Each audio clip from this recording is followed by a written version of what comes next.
and welcome to this FM23 tutorial video.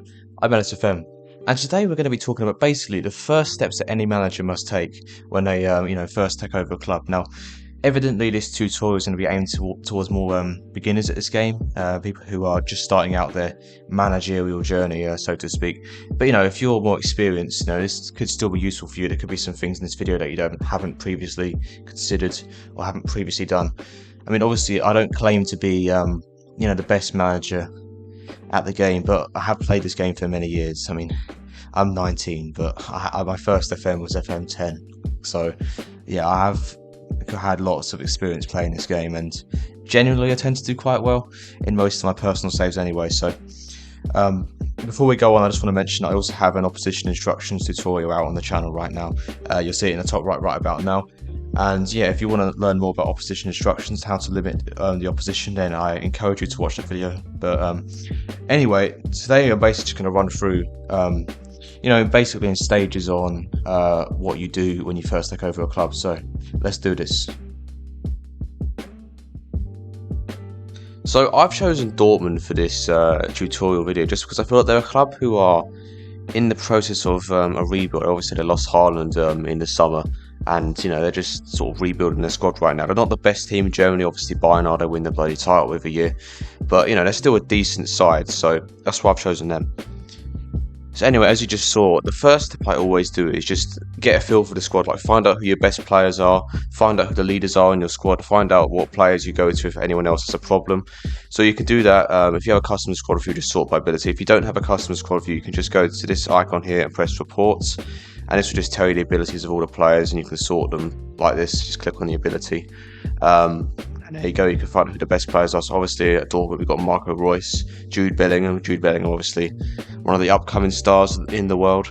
And yeah, you can see basically all the players who are like 3 stars and above are first team quality players. And you can go to dynamics and go to hierarchy and find out who your leaders are. So in this case it's Mats Hummels and Marco Reus as the team leaders here, with Emre Can, Julian Brandt being the top highly influential players. So these are the players that you want to keep happy, obviously, because if you make your team leaders unhappy, then that will have a knock-on effect on the morale of the rest of your squad. Now, if you come to dynamics and find that team cohesion is poor and managerial support is just only average, don't worry about that. Team cohesion builds with time. This is why you've got to arrange friendlies. I'll come to that later. And managerial support will obviously go up in time, because obviously when you first start, say your manager is quite, an unknown figure in the world of football. So your players aren't going to fully support him straight away because, they don't think you're that good of a manager. There's obviously loads of time to prove them wrong. And not only do I look at the best players at the club, I also look at the highest potential players at the club, just to find out what the future of this club's going to be like. Obviously you're going to want to be signing all those wonder kids from South America or whatever. But in the first instance, what young players have you got? So obviously Dortmund have a lot of really good young players. You've got Giovanni Reina, the American. He has 5 stars of potential on your team, so definitely want to be using him as much as you can. Jude Bellingham, obviously, we've already went over him. Karim Adeyemi, anyone who played Football Manager last year will know just how good this man is. Same for Makoko. Yeah, this guy is going to be an amazing player in the future. You can also go to your dev center and find out about the players who are just beneath first team quality. So we got Tom Roth. I'm not going to go into this too much because I'm not going to manage Dortmund. If you choose to manage Dortmund, you can look at all these players, but I think it's important to have a look at your youth team just to see what the future of the club's going to be like. You can just go to under 19 squad, sort by potential, and you get all these players here. They have quite a good academy, to be fair. There are a lot of players here with good first team potential, so this is definitely worth a look if you're interested in youth development. But yeah, this is just all about getting a feel for who's in your squad and what the future of your club will be like. So now, once you've got a feel for your squad, who the best players are and whatnot, this is when you create your own tactic. Yes, the game actually prompts you to do that quite quickly. From when you join C, I just took charge just there, and then they're already asking me to make tactics. But don't think of this as a very daunting task, because the game does help you a lot here. So as we go to the tactics screen, you can see any tactical style with a tick next to it is one that your star thinks suits your team very, very well. So we're in Germany, so I'm going to choose a gegenpress system. And it's the same for the formations as well. This one is less important, I think. These are the formations that best suit the gegenpress, and this 4-2-4 DM wide is the one that your staff think best suits the players in your team. This is purely based on like the positions of each player. So if you have a lot of strikers, they might request like a 2-striker formation like this one, but I don't really like this as much because this is very, very attacking, and we'll get absolutely destroyed by Bayern if you play this. So I think this is probably the better way to go. The 4-2-3-1 DM AM wide, a new formation this year, obviously with both the midfielders in the defensive midfielder spots. So now that we've selected this tactic, if you're not too confident about the team instructions, I wouldn't worry too much about them. I mean, these ones that come with the tactical preset are quite good anyway.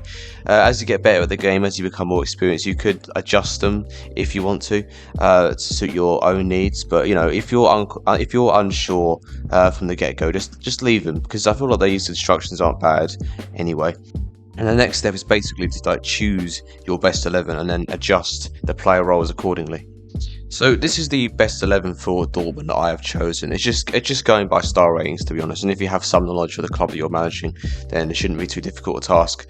But yeah, this is when you just adjust the player roles if you want to. The default player roles that's given are quite good. It's well balanced, but you can always change it. I mean, players are suited to a wide variety of roles. Like you might want to play Royce as like an advanced playmaker, shadow striker. The key to tactics is just to be flexible over time. If you find that something isn't working, then you can just change it in the future. Like if Bellingham doesn't perform very well as a roaming playmaker, you might want to change him to, I don't know, a Segundo Volante, which basically is a box-to-box midfielder, someone who's going to look to, make vertical runs up and down the pitch, cover a lot of ground. It's quite simple, really. That's kind of what the Segundo Volante does, except they just start from a deeper position. You may also want to make Royce an advanced playmaker. I always find that you want to have at least one playmaker in your squad, especially if you're like one of the better teams in the league looking to control games. You definitely want one player who your team looking to pick out, and this guy will then look to create chances for the players being beyond him. But I'd always have at least one. So if you have Bellingham still as a roaming playmaker, it doesn't really matter what Royce is. I wouldn't have too many playmakers in your team. That's kind of a rule of thumb. If you have too many playmakers, the players just get confused about who to pass the ball to, basically, to make the chances. It just causes a bit of confusion with your players. So that's one thing to keep an eye out for. But yeah, I think a lot of it's just getting to know the players and getting to know where they perform the best and where they perform the worst. So someone like Matt Hummels, he could easily be a ball playing defender because he's got 16 passing, 16 vision, so we can easily change him back. And if you find that Nicholas Saul doesn't perform well as a ball playing defender, you can just switch him back to a central defender. It's just those little things that you just change over time. I mean, you will never find a perfect formula straight away. It's just all about adjusting, especially if this is like your first save. It's not going to be like completely straightforward straight away. You just have to adjust, be flexible, and just get to know your players, really.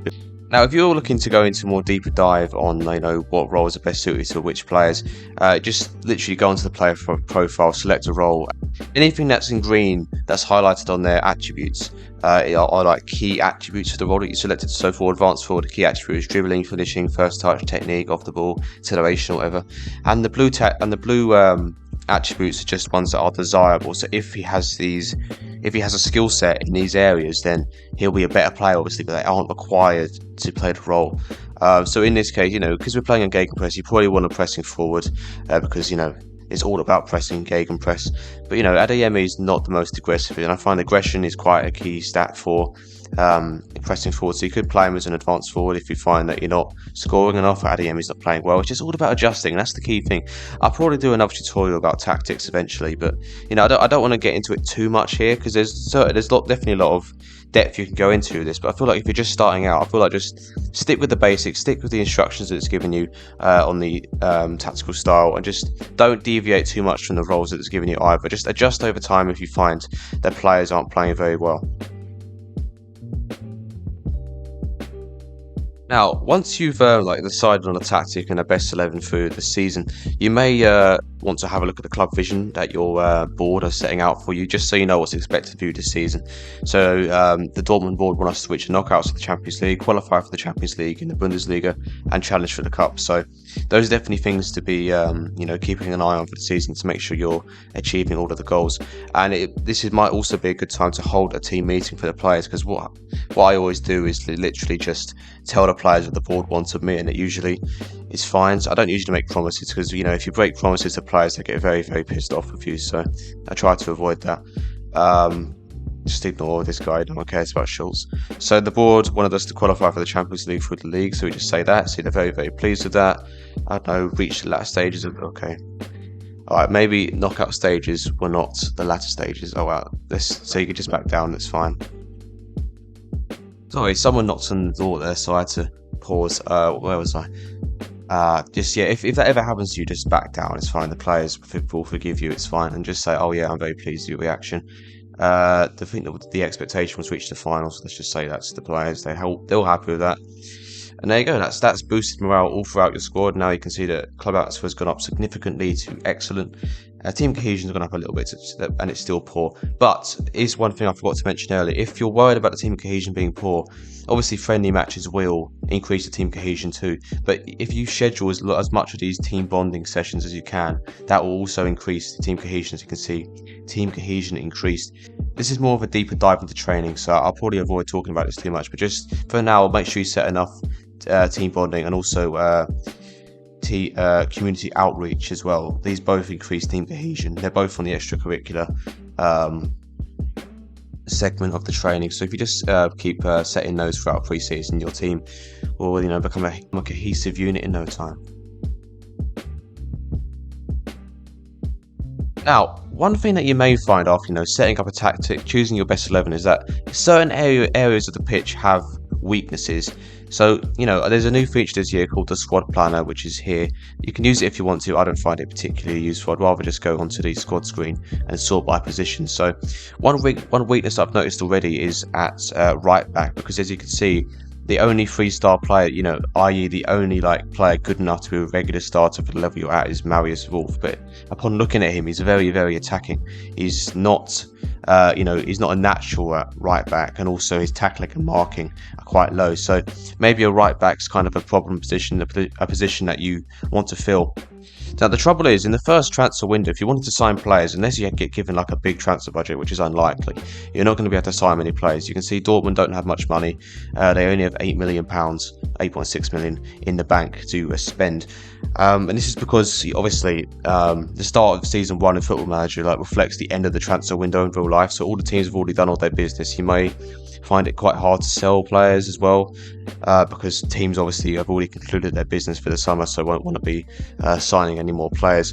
But that doesn't mean that you can't sign anyone, because even with a budget of just 8.6 million, we can still probably find a few players. Obviously all the players that are recommended to you initially may be out of your reach, but we can search for fullbacks. So upon searching for fullbacks to sign, you can come up with all these options, and there may be above the transfer budget that you have in terms of their value, but you can still sign them, such as Ridley Baku. He'd be a good improvement on Marius Wolf, I think, because he's definitely better defensively, and his value isn't astronomical either. And this is where the power of installments comes in. So if we want to make an offer for this guy, we can offer 5 million up front. I mean, we can't afford to pay 16 million outright, right?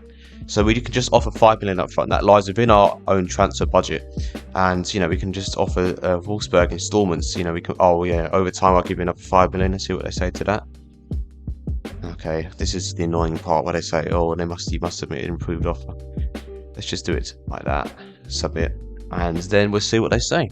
Before I simulate a bit forward, another thing you can do is just just search genuinely for players who are transfer listed, because obviously there's going to be a lot of players that clubs weren't able to sell in real life that they would like to sell.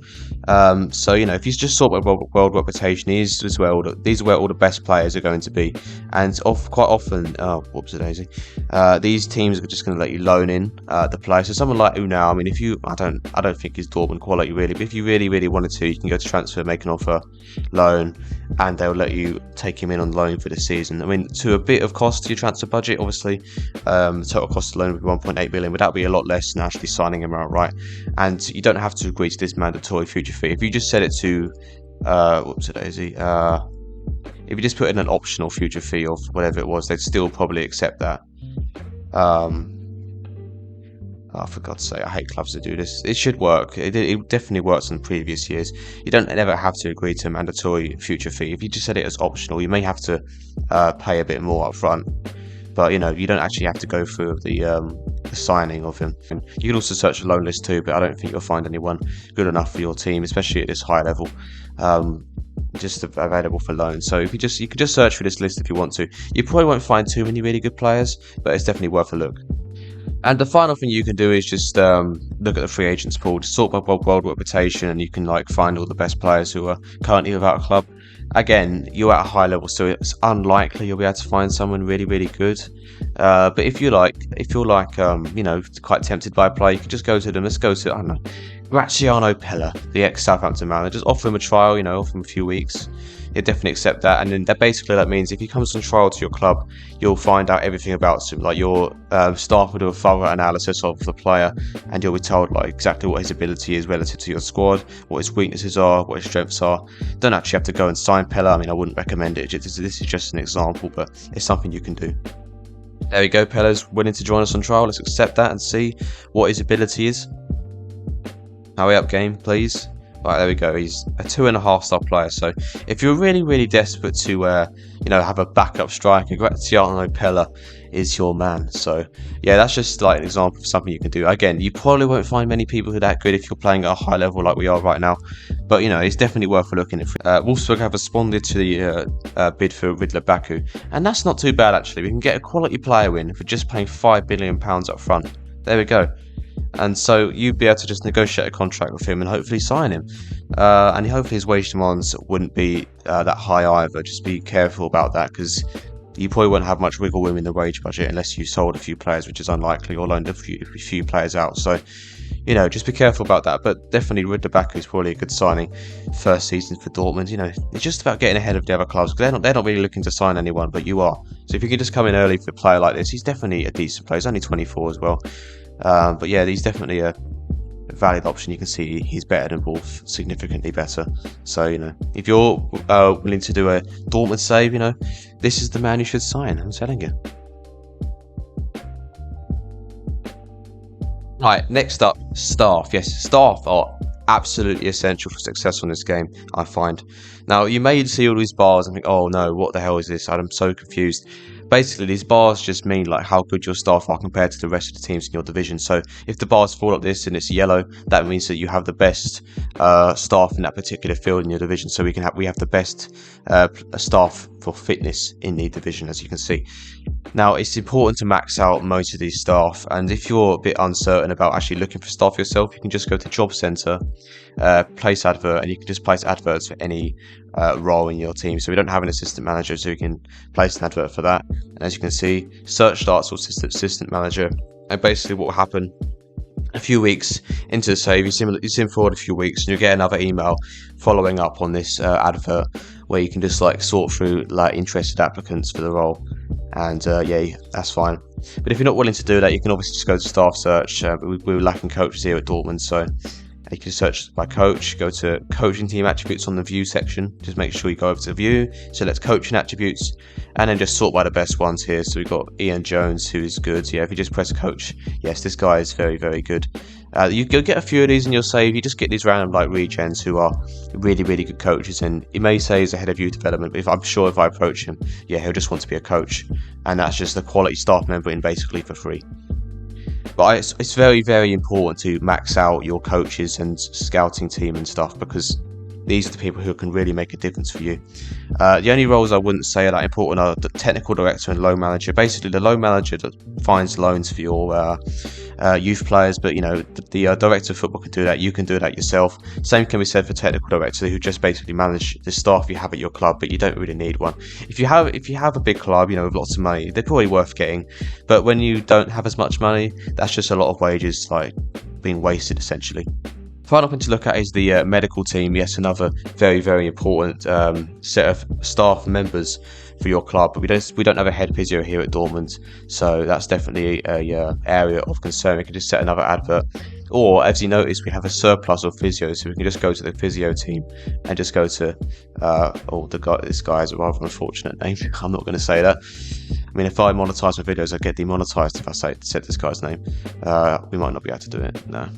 Yeah, some staff, I've only just signed a new contract, so you probably wouldn't be able to get him on a new deal. Let's just find one. There we go.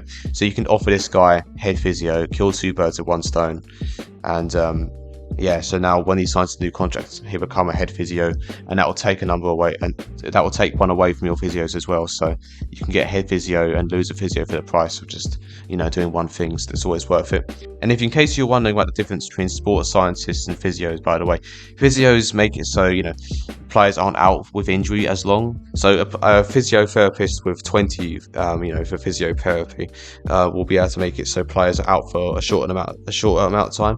A quite common injury in this game is a twisted ankle. So with the best physios, you're looking at the player being out for just 3 to 4 weeks. But if you're playing in the lower levels of England, for example, your best physio only has like a 6 of physiotherapy. This man could be out for like 2 months at most. So definitely important for physios. And also sports scientists basically focus on injury prevention. So the better sports scientists will be able to limit the amount of injuries that you have in a season. And yeah, they're definitely worthwhile having, especially at big clubs where you can afford to have quite a few. They're quite costly, sports scientists, but I'd say definitely worth it. So again, if you're not sure about actually searching for staff yourself, just go to the job centre, place an advert. And if you do want to search for staff yourself, a key thing to do is just, if you're looking for coaches, you can go to attributes and just pick, go to coach files, coach, and just press over if you want to.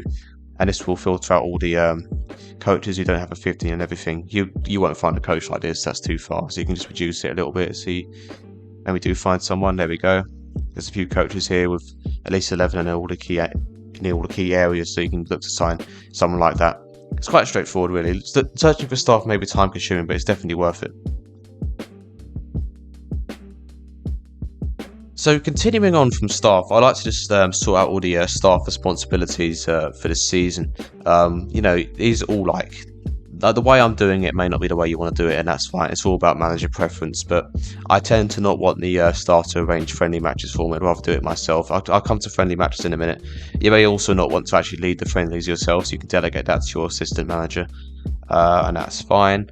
Also, a key area is writing reports. So Peter Heung-min is the guy providing player reports, and that's basically all the star values that you see here. So that is the opinion of Peter Heung-min, as you can see if you go to reports. Yeah, the overall report is for Peter Heung-min, the assistant manager. So if you find that you sign some new staff that are better at judging player ability than this guy, then you can easily just change the person who's judging. I mean, right now Heung-min's probably the best guy suited to providing these reports, so this is fine.